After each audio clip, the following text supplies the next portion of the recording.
চড়ুইভাতির মেজাজে ভুরিভোজ একেবারেই সেরে তবেই তৃণমূল কর্মীরা গেলেন শহীদ স্মরণে।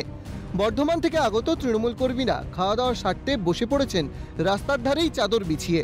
এনারা প্রত্যেকেই বর্ধমানের খণ্ডঘোষ থেকে কলকাতায় এসেছেন শহীদ দিবসের সভাস্থলে যোগ দিয়ে তৃণমূল সুপ্রিমোর বক্তব্য শুনবেন বলে, কিন্তু পথে তাদের গাড়ি থামে। একেবারে চড়ুইভাতি মেজাজে চাদর বিছিয়ে রাস্তায় বসেই চলে মাংস রান্না। মুখ্যমন্ত্রীর যে বক্তব্য, সেই বক্তব্য শোনার জন্যই এসেছেন। হ্যাঁ, সেই বক্তব্য শোনার জন্যই এসেছি। আমাদের কিছু লোক চলে গেছে, কিছু লোক এখানে আছে, আমরা রান্নাবান্না করে ওরাও আসবে, আমরাও খেয়ে দিয়ে একবারই চলে যাবো।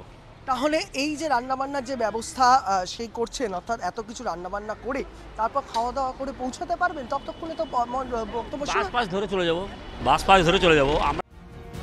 রান্না শেষ হতে হতে সভা শেষ হয়ে যায় কিনা সেই প্রশ্ন উঠেছিল, কিন্তু একেবারে ভুরিভোজ সেরেই শহীদ দিবসের সভায় যাবেন বর্ধমানের খণ্ডঘোষ থেকে আসা তৃণমূল কর্মীরা। এমন পরিকল্পনাই করেছিলেন তারা, কিন্তু প্রশ্ন উঠছে শহীদ দিবসের ভয়াবহ স্মৃতি নিয়ে যে শহীদ দিবস পালনের কর্মসূচি, সেই কর্মসূচির উদ্দেশ্যে আসা তৃণমূল কর্মীদের এমন পিকনিক মেজাজ নিয়ে বিরোধীরা ছাড়ছে না কটাক্ষ করতেও। ক্যামেরায় নিখিলের সঙ্গে বিক্রান্ত, ক্যালকাটা নিউজ, কলকাতা।